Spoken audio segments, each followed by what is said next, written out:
I think the thing you guys know that I struggle with most is personal identity. It's how I turn up in the world. It's everything my videos have been about. I look through your comments and it's just... and I read one the other day and it was just said, I hope to become as recovered as you. And I'm like, I know. First of all, my experience of the healing journey is that some days are okay. Some days are very difficult and some days are very, very, some days are good. And the journey of life, of recovery, I guess, the aim, and I don't know whether this is possible, is to actually have more better days or good days than bad days. But then, there is that idea that, and I've been experiencing this recently, it's how do I find meaning in the pain? The last 3 years have been just horrendous, and then the 3 years before that were horrendous, and the 3 years before that were horrendous.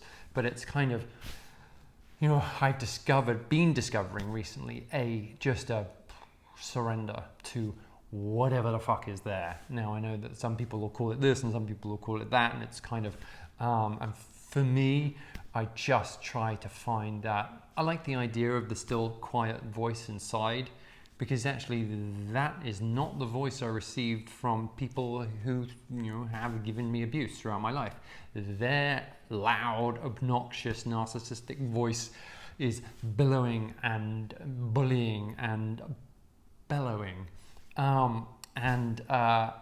That's not the still quiet voice. And I don't think it's just in Christianity that talks about that. It's kind of trying to find that space within me, and I can't do that if my head's going off. And so that's the whole idea behind meditation. But for so many of us, and this is something I've really struggled with, because with health stuff in the last few years, my ADHD went through the roof and my autism went just sky high. And trying to find a balance, so that I can bring those two down, because autism and ADHD are not diseases. It's kind of, this is one of the things that I have been learning as much as I can about. It's kind of, what is it that my body needs, because a lot of it is physiological, biological. What am I lacking? Is it dopamine? Is it whatever it is? And and that also plays into the trauma, because what my body is often needing is certain types of nourishment. And if I never learn how to nourish myself, then I need to learn how normal people nourish themselves, how normal people were taught to nourish themselves. It's kind of, and I know that, especially with things like food, for me, I was an anorexic because I loved I loved keeping the emotions at bay. For me, it was never about food. It was never about kind of the way I looked. It was always about, if I can just, the less I eat, the less I feel. Fucking genius. I mean, what kind of empath or scapegoat wouldn't want to do that? And it's kind of, but actually when I gave up alcohol, I put on, let's see, I was 140 pounds and I went to 265 pounds in 6 months. So what is that? 125 pounds in 6 months, because I just started eating. And it was, there wasn't a chance, because actually my body was, fully craving all the different things that it was missing. Because when I was drinking, and I found this out recently, anorexics and alcoholics are very low in vitamin B1 and different types of things like this. Because alcoholics don't eat so well, if you're hardcore alcoholics, and the body's trying to detox the whole time, so it's using B vitamins. And then, and anorexics, we don't eat that much, or didn't, and so we're short on B vitamins, certainly. And for me, one of the things recovering from trauma in the last few years, it's every time I would eat, I would have a body reaction, and all of those uncomfortable emotions would come, and nothing would take it away. And I got an email from one of my old therapists. It was like, he's amazing. He's like a kind of he's like a good dad. He's like, oh my God, the best father figure ever. And it's kind of, now I can take him off the pedestal. It's kind of, that's what normal dads are like. But he asked me, so, what's it been like? And I always think so long before I email him back, because we worked together for a long time, and it was like, oh, that's kind of, what is it? And I'm kind of like, the last few years, I have been experiencing all the emotions that I didn't feel in my childhood because I was so emotionally shut down. And by experiencing them now, even though I am the age I am and my left brain just tries to keep hold of those emotions, my body would just give out. I would have, the trauma would hit. It's so funny because I've been, working through various traumas, and lots of things have been happening in my life, and I would get insight into this, and I'd go, wow, and my left brain, the logical side would go, oh, that makes perfect sense, and it kind of, sets the rest of my life in context. And then 3 days later, I'd get really sick because the right-hand side of my brain was in control, and it's like, by the way, Mark, these are all the emotions and the and how you stored it in your body when you were a kid. And it's like just bouncing up and down. And so the reason that I have been inconsistent with making videos is because literally I would make a video like this, and my voice, I talk, and it's, and then people affirm me in the comments, and then, and I'm like, great. And then I get sick because psychically, some sort of psychological stuff kind of, to be visible is to be vulnerable, is to be attacked, is ultimately to die. There is that feeling. I once heard a therapist describe it as the fear of oblivion. She said, if you can't remember the early stuff and all there is a fear of oblivion, then certain stuff happened. And sitting with that emotion, and this is actually where I found it very difficult, because a lot of the groups that I went to and still go to have an idea that, if they can magic away the feeling, then that is recovery. And it's and that's not my experience. I did that for a long time. I learned that originally when I gave up alcohol, I would go, okay, cigarette, chocolate bar, pizza, and I'm done. The emotions just brilliant. And then 6 months later, I find I'm 265 pounds. So that stopped working. But it's, I've lost my train of thought. And then I discovered that there are tools you can use to go, okay, I feel sad. And now I just have to go 1, 2, 3 and logicalize it, and it's gone. And so, at this point in my journey, in these last few years, that was no longer an option. It was kind of, I can have the left brain insight. I can have the aha moment about some form of trauma I experienced, and then followed by the, whatever it was, some sort of biological crash. And my body, is repairing itself just in the weirdest way. Recovering. I mean, my therapist is like, this is, it's not physical. It's every time you get a trauma kind of insight, your body somehow sheds some sort of stored trauma, and that affects me biologically. And it's super uncomfortable. And then, all the other stuff. I had to have 7 teeth replaced because I had really, really good root canals. Turns out that if you have really, really good root canals and they cap them perfectly, then they rot from the inside.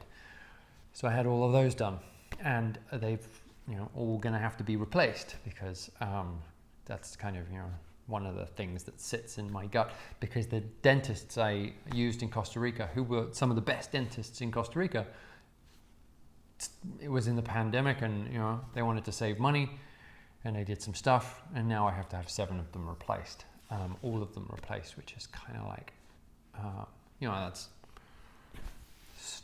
I don't know how to process that logically, because the pain of having it done first time was so extreme, and now they're going to have to remove all 7 implants. And this is not just, drilling out bone, which is as soft as butter, kind of, but it is as soft as butter in comparison with cubic zirconia. And I'm like, I don't even know how you go about drilling out cubic zirconia, let alone 7 of them. And so I had them assessed, and the guy's like, they're either going to have to be replaced or have bone grafts on 7 teeth. And I'm just, that's difficult to sit with. And it's the physical stuff. And I don't know how I'm going to, weave into this, astrology. I became interested in astrology, and it's just because of its objectivity. It's like, they'd go, this is happening in the sky over here, this is happening over here, and this is what's happening, in current affairs, or in the 1500s or whatever it is. And it's like, what the fascinating thing for me is about learning about astrology. There's a point to this, it links in with the teeth. Learning about astrology is that in terms of time, and I don't worship astrology, and it's kind of, that voice in my head, it's my relatives going, evil. Astrology. As far as I can tell, astrology is not evil. It's like looking at a map. It's like, everybody runs their day according to the sun, which is, a form of astrology. Everything goes in cycles. And it was like, and everything goes in cycles. I could look at my astrological chart and go, 20 years ago, this is, there are stages in life which are based on astrological cycles. It's kind of like, I forget what they are, but it's like 1 to 10, 10 to 16, 16 to 29.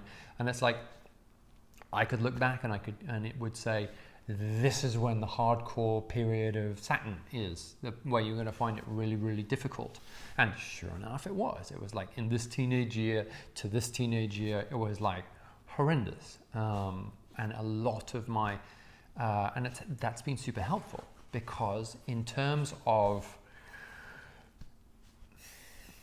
comparing or recovering from trauma, I can take how I feel now, processing whatever is there, and remember how I felt back then, and kind of what I'm trying to do is reconcile the two, because obviously I've done 22 years of personal development, and it's kind of and now I have more knowledge about how I, what makes me tick and what made me tick back then. And it's like, that's why I did that. It's perfectly logical if I can, if I look at it from now, from this, the information and the knowledge I have now, I can go, that's why I did that.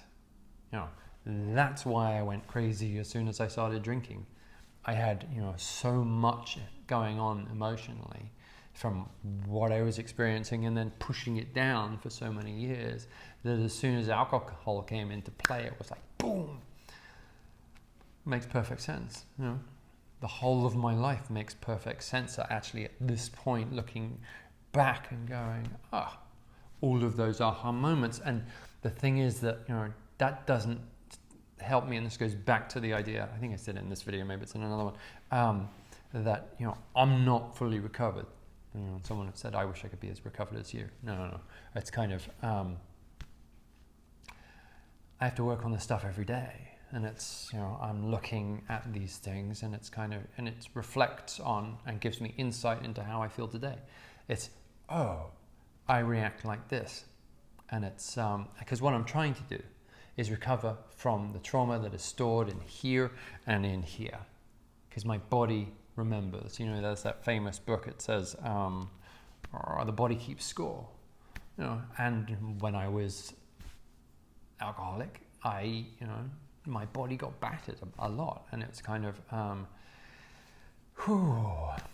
my body learned to shut down, my brain learned to shut down in order to cope.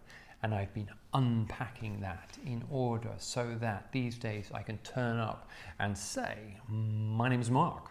This is the Emotional Alchemist, that comes out much easier today. How it's going to be tomorrow, I have no idea. I make videos and then I put them out, and then, then I get to see how I feel about those videos and how you guys react to my videos. And it's, I'm trying to find the balance of, that's a gecko, really cool. I'm trying to find the balance of how to turn up in the world whilst looking after myself and nurturing myself, and understanding that, I do need to take, especially when I put videos out, when I make videos out, when I'm using my voice and using my own personal self-expression coming from who I really am, coming from the heart, that is not something I'm used to. It's something I have to practice. My friends, help me do that, and especially friends who have been on this journey for a while help guide me and give me insights into what's going on. I have a friend, we've been friends, must have been 10 years, and he said, I'm not supposed to tell you this, because you're never supposed to tell someone. That's the thing, you're never supposed to tell someone this about them. I said, look, dude, we know each other for long enough at this point that you can tell me. I have this with a few people. I'm like, look, I trust you enough. That's the beautiful thing about work, having friends and working with a therapist for a long time. It's kind of, I trust you in order to be able to give me feedback, and I know that it's coming from the intention that you're giving it to me is genuine, your heart. It's kind of because if you're a scapegoat, I'm a scapegoat. It's kind of the finger, blame. I've had it a lot recently in emails. It's kind of, Mark is to blame. And it's kind of, helps me work through all of that stuff I experienced, because it's, it's exactly the same stuff as it was early on in my life, and it helps me work through it. But when a friend who I trust and love says, dude, I'm going to tell you this because you haven't seen it, and you've been, it was 6 years, and he goes, look, dude, you've missed this. And then I have the aha moment, because, sometimes, it's safer to have denial. That's the incredible thing about the brain. It's, so much of, our brain protects us from everything we've seen that is too much to deal with in that moment. That's trauma. And then, complex trauma, CPTSD, is like, having lots and lots. And you guys who watch me tend to have lots and lots. We have CPTSD. We have attracted narcissists and psychopaths to us. It's kind of,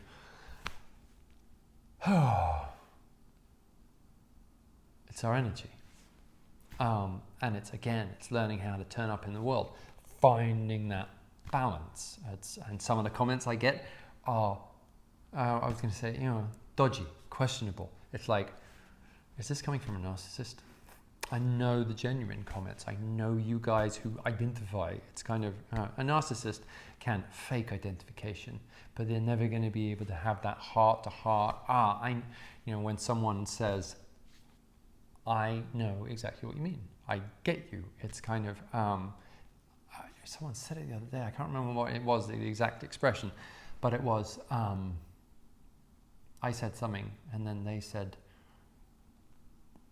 and I felt seen and heard. It's like, and I think for those of us who are recovering from scapegoat role, black sheep role, lost child role, it's kind of, I remember seeing a video a long time ago. It's like, we are the black sheep of our families walking the plank in which is lonely, and it's scary, and it's the thing we miss is that on the pirate ship, on the walking the plank, there are thousands of us, and the real question for me, what sits in my mind is how, and especially in these days, it's looks, you look out into the world and it's like, oh, everything's crazy. And a lot of it's malevolent. It's kind of, how do I negotiate the level of malevolence in the world? I'm not quite sure, but I do know that when I connect with those of us who are similar, those of us who have the same energy, those of us who can hold space that is safe energetically. You know, if there's 5 empaths sitting, you know, and there's 1 narcissist, the energy is different than if there's, you know, 5 empaths and no narcissist, because there is a I saw this meme the other day, and it's like with normal people, and there's like or in society, and this picture of 2 dogs, and it's kind of, and they're entirely straight-faced, and then, you know, and then there was the, you know, with other empaths, and it's kind of the dogs rolling around laughing. There is that. Those are the connections that boost us, that help me recover from what it is I experienced and what it is I carry, that dread, that I call the effect of narcissistic abuse dread on demand. It's kind of, you know, narcissists know, they program, they know exactly what to say, when to say it, they know our trigger words, they know our, you know, how to control us, how to manipulate us.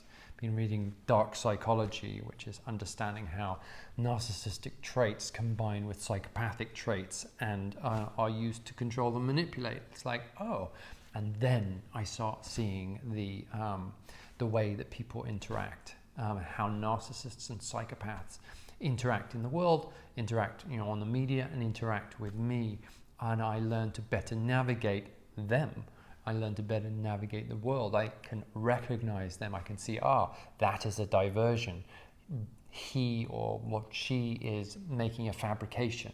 It's like, you know, this appears to be a wild goose chase, and they'll just throw anything out, because if there's one thing that narcissists and psychopaths are not, it is authentic.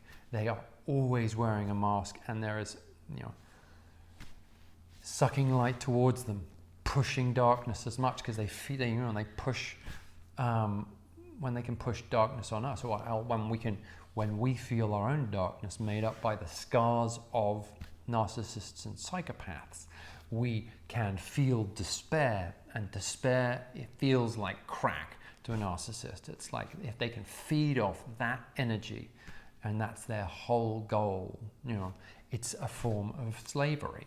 It's kind of, you know, and we don't even see it. I didn't see it.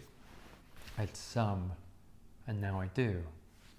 The more I can, you know, I read that stuff in order so that my left brain can recognize it, and then also recognize how it happened and how it still happens these days, because that's the right brain stuff. It's holding, you know, the various emotions in order to use what I've learned over here, balance it with, you know, the different emotions to create healing of the trauma that was in the past, in order, and, you know, and wisdom, so that I can navigate this crazy world that, you know, and I see lots of people say, you know, we're not going back to the same world that was pre-2019, 2020, and it's kind of, I can see that. There's lots of people vying for control, and it's whoever you think the psychopaths are, whoever you think the narcissists are. You know, for me, it's simply a question of energy and intention. You know, if there are people that given the chance, will take everything they can from the world, and at the exclusion of everybody else, really good indication that they are narcissistic, psychopathic, and, you know, they are to be regarded with caution. They, unfortunately, are not the people that tend to run for office, be in politics. There are politicians who are, you know, I hate politics, that kind of left-right kind of.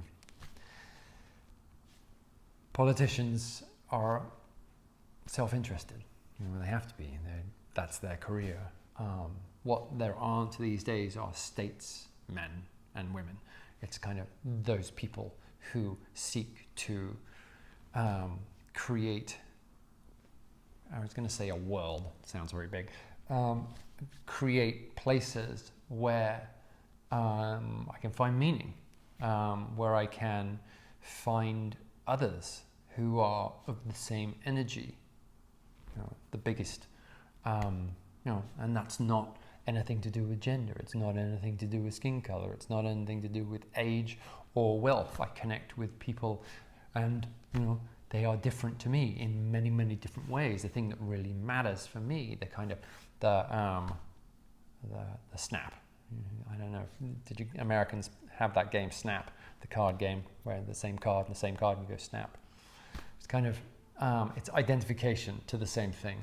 When I hear someone speak, when their energy is similar, when they, if they care, if they care about the same things I care about, somehow creating a world which is better for everybody. It's and staying away from or being aware of the people that want to create a world only for themselves. And we've all been hurt massively. Some people more than others. Some of us were unlucky enough to have to address it. I would never have stopped drinking if I didn't need to. I would have never have started doing the emotional work unless it was literally killing me inside. And it's like I wouldn't have done it.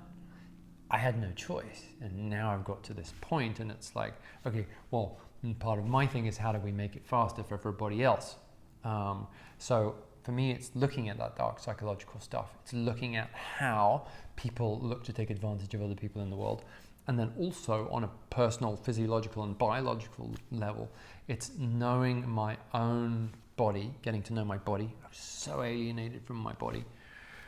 I've recently been able to eat cheese and cream, and which is part of the reason why I am, word mercurial. I'm able to talk on camera like this, stream of consciousness, and all the words come out in the right order. I'm getting tired. It's the longest video I've made in a while, but cream and cheese and things like that contain choline, which regulates the speed of the connection up and down your spine. So it makes you mercurial. It makes you easier able to speak. And then mine is running out. So I'm going to go and boost with some food. I'm going to nurture myself, and I'm going to do it in a way which isn't binge or starve.